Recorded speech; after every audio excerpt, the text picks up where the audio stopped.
Hi everyone, Simon Keeling here, and it's Friday the 17th of August. Thanks again for watching weatherweb.net. As always, the site's kept free of charge by you coming back and visiting the site, using the videos and using the charts, etc. That means we can put more adverts in front of you, which increases revenue, which means that we can keep the site completely free of charge, or at least this section of the site that you're looking at now. The JMA forecast from the Japanese Meteorological Agency, the long range, is out at the moment, and this squiggly set of charts, the British Isles is just underneath there, and there's Spain. Look, you can see this is the North Pole centred up here. What this is the 500 millibar chart for the next week, and it shows us where heights are low and above normal. And you see here that we've got a trough out towards the west of the British Isles through the coming week. We've got a ridge out towards the east, and it's this west-east split that's really been a feature of the weather over the last couple of days, and is again today. So it's seeing this trough still staying out to the west of the UK through the course of this week, and that looks pretty reasonable to me, with the ridge staying out towards the east. So always eastern and southern areas tending to see the best of the conditions. Now into week 2, the JMA sees it like this. This is the forecast then taking us from day 9, which would be the 26th of August, through to the following week. So that's going to be the 26th of August, which is next Sunday, through to the following Saturday. And notice how heights have fallen. Look, it really does see conditions becoming much more unsettled during that week, with the jet stream strengthening across the Atlantic and the ridge out to the east disappearing into eastern parts of Europe. So it's seeing this unsettled weather too at the end of the month. Final weeks 3 and 4 show nearer normal heights across the country, with the trough having passed eastwards, a trough through the States there, look, but nearer normal heights across the British Isles, indicating a settling down of conditions, or at least back to near normal. So I think that would mean that the JMA sees the south of the country becoming drier, the north and the west probably staying on the wetter side, and that's the forecast from day 16 through to day 29. So that would take us from around about the 3rd of September.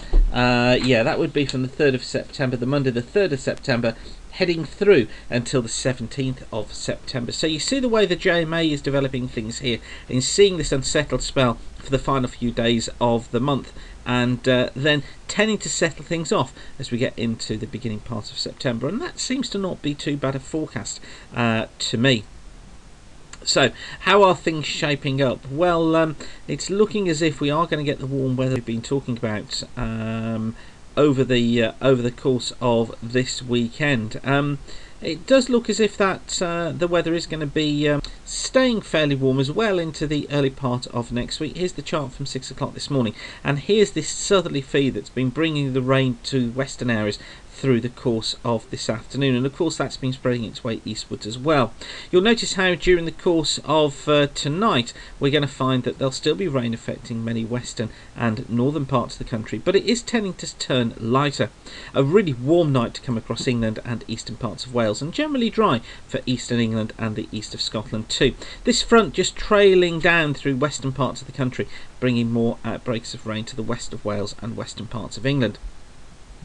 Into Saturday morning, we'll find that rain again through more western parts of the country. The weak front just lying down through these areas during the course of Saturday morning, and it looks as if that is going to be bringing some outbreaks of drizzle at times in these areas. I think as we get through into the course of Saturday afternoon, we'll still find some cloud and outbreaks of rain affecting these places, but most of those should be generally on the lighter side. It looks like it is going to be northern England, it's going to be Wales, it's going to be southwest England that sees most of those, but out towards the far west it looks as if it is going to be drier. I think towards the east, for eastern parts of England, for the Midlands, East Anglia, for southern England, a very hot day here with some good spells of sunshine, temperatures nudging into the 30s. Overnight on Saturday and towards Sunday, more rain affecting western parts of Wales, southwest England. This is just drizzly bits by then. I think low cloud and drizzle really seem to be the order of things. Out towards more northern and eastern areas though, it should be drier, there'll be clear skies, and I think it's going to be warmer in those areas as well once again. Now, in towards Sunday, it looks as if we are going to be seeing a return of rain, just trying to nudge its way back eastwards through the course of Sunday. This perhaps with one or two heavier bursts in there too, across northwest England, northern parts of Wales and the far southwest of England. I think Western Wales probably brighter, but Western Midlands probably seeing some cloud and spots of rain. But these eastern parts of England look as if they should be drier and bright through Sunday morning, with some very warm conditions around. Now, into Sunday afternoon, we're going to find an area of showers moving their way eastwards through the country during the course of Sunday afternoon. One or two of these could become quite heavy across eastern parts of England as they go. Not entirely sure exactly where these thundery spells could be, but I think the GFS perhaps has it nailed here with northeast England and another area just nudging into the far southeast of England on Sunday afternoon. But for many areas it looks as if it should be a dry afternoon. I think some good sunny spells around, particularly out towards the west, although again western coast troubled by some mist and low cloud at times. Now we should find that overnight most of that showery rain clears away from eastern parts of England. Then most areas become dry with some mist and fog patches forming towards the morning. Heading into Monday morning, we'll find some outbreaks of rain affecting western Scotland and the west of Ireland too, but I think for most of the country it should be a dry, bright and fine start to the day on Monday.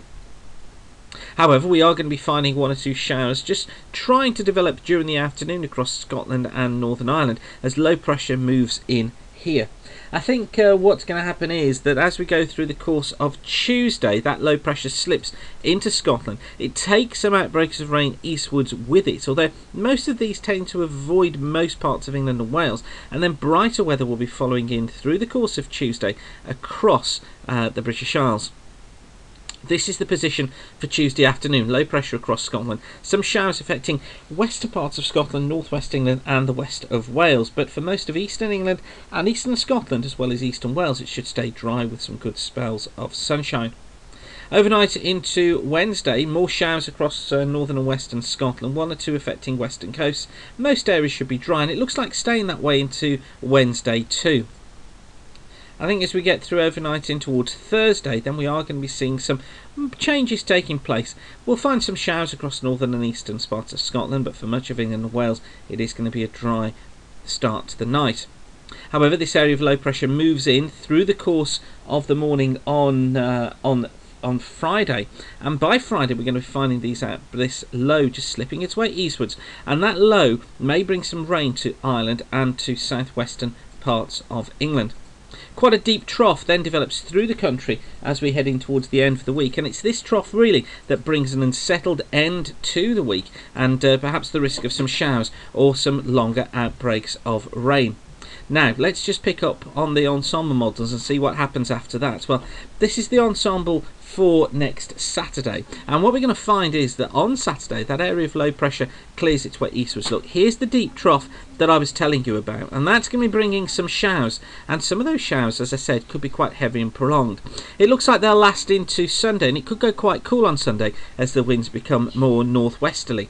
And then as we head through in towards Monday, we'll find a weak ridge of high pressure building in. This could bring better weather during Monday the 27th, but then through the week really the story is of low pressure moving into Scotland, bringing outbreaks of rain to northern and western Scotland, parts of Ireland, perhaps the western parts of Wales and England. But I think eastern parts of England look as if they've got that weak ridge just building through, which may mean that East Anglia and the southeast escape the worst of the rain.